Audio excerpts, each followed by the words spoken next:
Você sabe que a literatura entrou nessa mesma lógica da recompensa instantânea das redes sociais, né? Até porque parece que nos últimos anos os livros estão cada vez mais curtos. Eu não vou me fazer de isentão aqui não, até porque eu tenho vários desses modelos por aqui. E esse parecer dos livros estarem mais curtos não é só impressão não, gente. Os livros realmente estão mais curtos. Mas tem toda uma lógica de mercado por trás disso. Segundo a Nielsen Bookscan, que faz uma análise do mercado literário aqui no Brasil, eles notaram que, de 2014 até 2023, os livros com mais de 400 páginas em termos de ficção ocupavam 50% da lista dos mais vendidos. Em 2023, esse dado foi basicamente quase a zero. Ah, mas não sei lá o que, esse é caso particular do Brasil. Não, não é. A gente tá falando de um caso muito maior e muito mais amplo. Lá nos States, segundo o levantamento da Words Rated, os tijolões com mais de 400 páginas, que antes, uma década atrás, ocupavam 54% da lista dos mais vendidos do New York Times, atualmente são apenas 37%. E ao mesmo tempo, os livros com até 350 páginas, eles vêm ganhando cada vez mais espaço. Isso não é só impressão. Se você vai numa livraria, basicamente,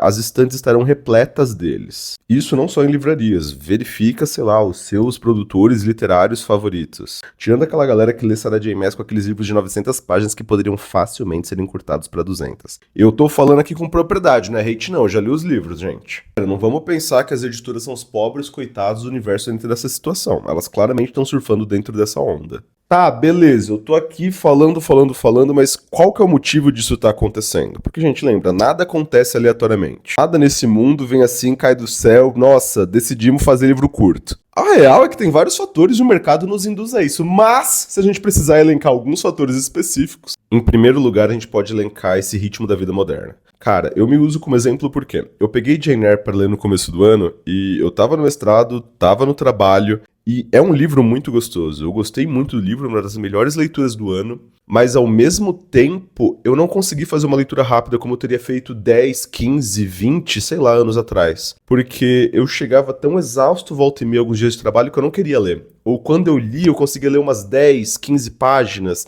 no auge 40 páginas num único dia. Então, sei lá, eu demorei mais de um mês para terminar o livro, mesmo sendo uma leitura muito prazerosa. E ao mesmo tempo, quando eu peguei para ler O Acontecimento da Annie Ernaux, a laureada do Nobel de 2022, foi tipo, sei lá, uma leitura numa tarde de sábado, de domingo. E aí, pra mim, tá o ponto importante. Eu não tô colocando que os livros mais curtos, eles carecem de desenvolvimento, ou que são histórias que, nossa, que coisa rasa e pífia. Não, são livros maravilhosos, mas parece que ele flui muito mais fácil do que esses tijolões. O segundo fator é claramente essa lógica de concentração e tempo. Como eu falei anteriormente, para esse estilo de vida contemporâneo, parece que a gente está sempre fazendo tudo correndo.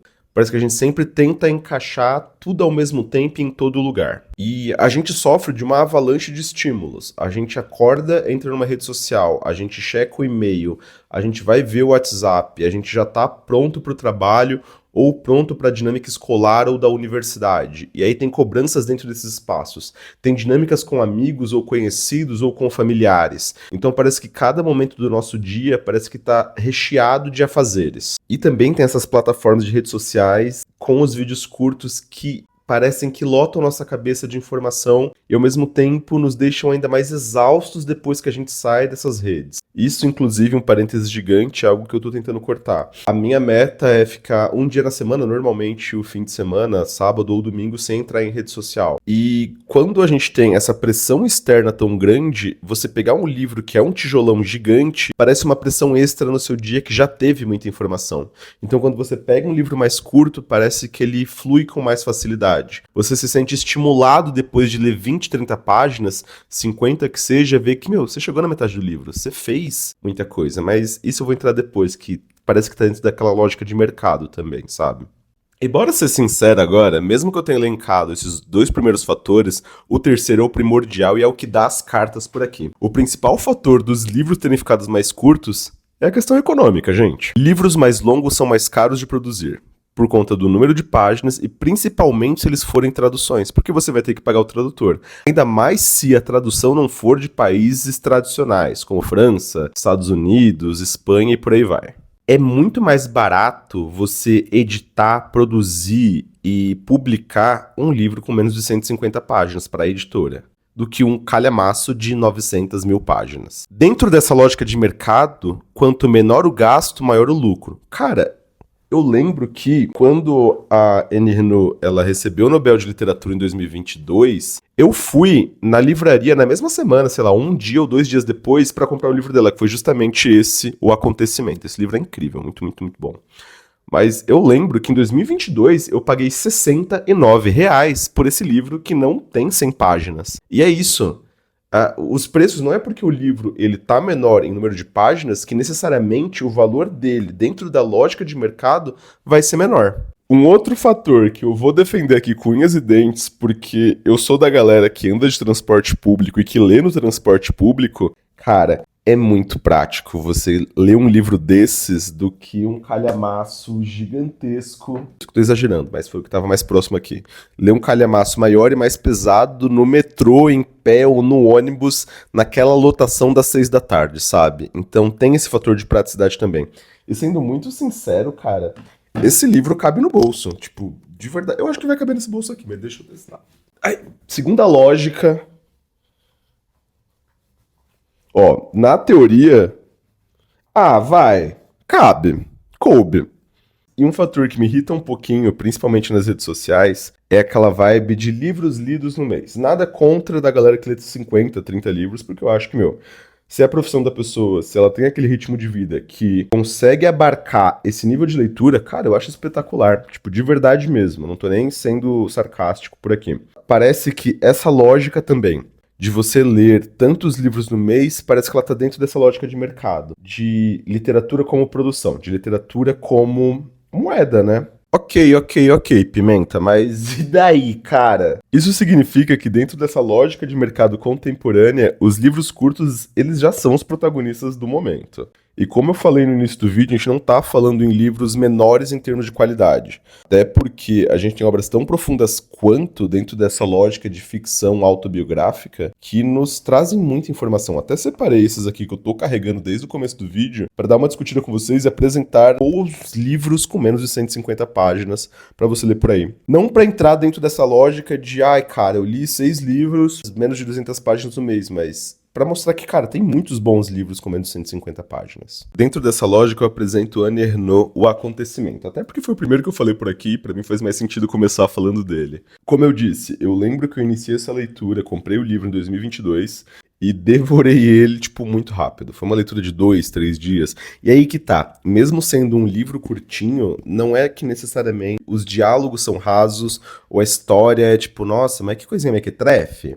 Tipo, não, é muito bom. Porque ela narra uma gravidez que ela teve, indesejada, e esse processo que ela vai ter de descontinuar essa gravidez, se é que vocês me entendem. E em alguns momentos eu até discutia com uma colega de trabalho que eu me sentia como se literalmente ela tivesse me dado as chaves para abrir o diário da vida dela. Então eu me sentia esquisito lendo esse livro, porque o modo como ela narra cara, parece que ela tá sentada na minha frente me relatando esse cotidiano dela. E o que ela fala dos homens nesse livro é muito punk, porque nenhum dos caras, nenhum dos homens que aparecem nessa obra apoiam o responsável, também não tá nem aí. Então é muito punk. Eu recomendo demais essa leitura porque é pesado. Eu li mês passado também dela O Lugar, que eu quase chorei terminando o livro 6h40 da manhã indo pro trabalho. Porque é muito sensível, que ela fala da relação dela com o pai dela e narra esse processo do luto. Então é lindo, é lindo essa mulher. O prêmio dela de Nobel de Literatura foi super merecido. E como eu já conversei com vocês também outras vezes, eu espero francamente que, sei lá, vocês lembram das coisas que eu converso em outros vídeos, porque pra mim isso é importante. Eu gosto de estudar sobre alguns autores. Ou seja, verificar quem é aquele autor, quem é aquela autora, quem ele é por trás desse livro. Então, o que ele fez, o que ele faz, se tem alguma polêmica ou não, porque eu acho que é sempre muito interessante, até para colocar o livro historicamente mais preciso, sabe? Esse livro, por exemplo, Aquele que é Digno de Ser Amado, é muito bonito. E a título de curiosidade, o Abdella, que é o nome do autor, ele foi o primeiro escritor abertamente homossexual do Marrocos. Então eu achei isso incrível demais, de verdade. Aqui a gente vai ter uma obra que é como se fosse não, são cartas. Cartas para amores, amantes, familiares, pessoas que quebraram o coração. Então, é muito bonito nesse sentido. A gente começa com o protagonista escrevendo uma carta para um amor que ele teve no Marrocos, que basicamente o usou e o abusou de certa forma, e depois o abandonou. Então, ele despeja toda uma torrente de sentimentos perante isso e narra esse processo dele saindo do Marrocos e indo para a França. E como na França ele nunca foi realmente aceito. Como na França ele é e sempre será um imigrante. E ao mesmo tempo ele não consegue ter esse vínculo com a terra natal dele, o Marrocos. Porque não é mais o espaço que ele vive, não é o espaço que ele é aceito.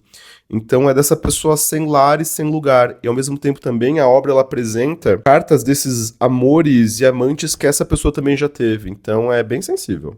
Esse daqui eu acredito que seja um dos mais populares do que eu mostrei, do que eu vou mostrar. A gente tá falando de pequenas coisas como essas. Já saiu o trailer da adaptação cinematográfica que vai ter. Inclusive, esse é um vídeo que fiz o roteiro e talvez eu grave nos próximos dias, que é sobre adaptações literárias para o cinema. Então tem muita coisa bacana, enfim, é um tema também que eu gosto muito. Essa obra, ela é ficção histórica, é o meu gênero literário favorito e é muito pesado, isso aqui é ouro. E o que eu gosto de autores e autoras nesse gênero é quando ele não é óbvio, é quando ele deixa muita coisa nas entrelinhas, é quando ele diz e não diz as coisas. Essa é aquela obra que ela vai deixar muita coisa subentendida, então ela não vai ser didática, tipo, ai, tal pessoa é malvada, isso aqui é algo ruim. As coisas vão ser ditas e vai ficar muita coisa sem falar. E é aí que me deixa emocionado e me deixa muito feliz. Porque você vai juntando esse quebra-cabeça. Então, o autor, ele não faz a linha como se a gente não entendesse. Ele vai deixando grande parte do processo desse trabalho para você leitor, compreender. Isso para mim é lindo. Essa obra, ela não parece, mas ela é muito pesada. Ela fala da ideia das lavanderias de Madalena, uma espécie de espaço que deveria ser para acolher mulheres no século passado, lá na Irlanda, Inglaterra, região, mas principalmente na Irlanda, e que as mulheres elas sofriam abusos dentro desses espaços. Elas eram basicamente aprisionadas e forçadas a fazer trabalho pesado ou qualquer tipo de trabalho. E elas não saíam dessas áreas. Para vocês terem uma ideia, a última lavanderia de Madalena a ser, sei lá, destruída e descoberta foi em 1996. É uma história extremamente recente. E aqui a gente vai estar falando de uma trama basicamente familiar, porque é um relato de um cara, um trabalhador, que ele percebe isso, mas ao mesmo tempo entra naquela lógica dele não ter certeza do que viu, ou do que ele consegue fazer a partir disso. Aqui a gente vai ter um protagonista extremamente emocionado, ele não consegue entender que ela não tá na mesma vibe, eles estão em momentos distintos da vida. Ela já deixou basicamente claro desde o início uma certa desilusão. E ele insiste, ele pergunta o nome dela mais de 200 vezes e ele continua insistindo. E ao mesmo tempo nunca tem essa reciprocidade, porque ele se doa demais pra alguém que não tá talvez preparada pra receber aquilo. E não está afim, e tá tipo, tudo bem, cara. Esse é mais um exemplo de livros com menos de 200 páginas, extremamente perfeito, extremamente caro também pro tamanho, o volume dele, a arte é linda, nada contra, a Antofágica mandou bem demais por aqui. Mas entra dentro também daquela lógica de mercado de diminui o tamanho, diminui o papel, usa uma obra que já é domínio público, então tem esse não gasto de pagar os royalties pro autor e tal, mas é isso, é maravilhoso, eu recomendo demais isso daqui. É um grande tapa na cara pra todo mundo que fica se pagando de tonto por aí. Diretamente da Colômbia com o Diabo das Províncias. Pra mim é uma das artes de capas mais bonitas que eu tenho na minha estante, tipo, real mesmo. Esse livro é um dos que você lê e você fica pistola enquanto lê e você não vai parar de ler enquanto você não chega na última página. Porque você quer saber o que esse manezão aqui fez. O que a gente tem na obra? Basicamente um cara, ele volta para a cidade natal dele, depois de anos e anos de formação fora, então ele faz um aprofundamento acadêmico, entra num mestrado, vai num doutorado e volta para a cidade achando que, cara, esse é um mar de rosas. E não é. Então ele acaba se lascando de certa forma. Ele achou que, sei lá, ele ia pegar isso e, na real, ele conseguiu isso. Então, tem essa quebra muito forte na expectativa. Então, você fica, cara, ok, é dureza, mas você tá começando, sabe? Ele entra como professor numa escola super problemática e ele começa a estranhar o comportamento dentro daquela escola. Ele recebe uma oferta de trabalho. Cara, sendo sincero aí, por isso que eu fui pistola. Porque oferta de trabalho já tinha cheiro de BO. Era palpável que era BO e ele topa. E isso arranja para ele ainda mais problema. E isso se desdobra numa dinâmica, talvez, do país em que ele se envolve com o crime organizado. Então a gente tem esse desdobramento. E é muito bacana porque, como é uma obra latino-americana, a gente consegue ver certas coisas que reverberam e tocam também na realidade brasileira. Eu gostei bastante. Enfim, essas eram as obras com menos de 150 páginas que eu gostaria de apresentar para vocês. E aí eu retorno para aquela discussão que a gente estava fazendo inicialmente. Será que essa busca por leituras mais rápidas, ela não fica somente nessa lógica das redes sociais de consumir e consumir e consumir, assim como a lógica de mercado? Porque esses livros são ótimos, não é uma crítica a isso. Mas o quão a gente pode ser afetado por só ficar nessa linha de ler livros curtos, entende? Não tô falando que esses livros são ruins, pelo amor de Deus, eu acabei de apresentar pra vocês ótimos livros por aqui. Mas qual é o problema a longo prazo da gente só se acostumar com livros curtos? Tipo, o que isso nos afeta? Como a nossa concentração vai pro beleléu a partir disso? E aí, pra mim, entra numa outra questão que é essa pressa no processo de consumir. Cara, por que eu tenho que ter pressa de consumir um livro? Tipo, literalmente, a literatura pra mim, mesmo que eu produza conteúdo, isso não é meu primeiro trabalho. Se não é meu primeiro trabalho, eu preciso devorar 10 livros por mês? Eu posso fazer isso se eu quiser, se o livro estiver interessante, mas eu não tenho essa obrigação, sabe? E aí me deixa preocupado porque entra na mesma lógica de quando a gente entra numa rede social e o processo de consumo é o mesmo. Então, eu consumo um vídeo, passo pro próximo. Consumo outro vídeo, passo pro próximo. Consumo uma camiseta, um tênis, uma calça e já quero um próximo. A gente nunca parece que tá satisfeito. O que eu tô tentando fazer, pelo menos, é intercalar. Então, se eu ler um livro curto de 80 páginas, eu pego um outro de 350. Se eu ler um de 200, eu pego um outro de 600, para tentar fazer esse equilíbrio. Da mesma forma como eu tento fazer um equilíbrio entre literatura de ficção e literatura de não ficção, para, sei lá, tentar equilibrar esses vários pratos da vida contemporânea. E por que eu falo que isso é mais do que simplesmente um gosto atual, mas uma lógica de mercado muito maior? Para quem talvez, principalmente, seja antes dos anos 2000, a gente consegue lembrar que as séries elas tinham temporadas com, cara, 20 e tantos episódios por temporada. E todo santo ano você tinha mais uma nova safra de 20, 24 episódios por temporada.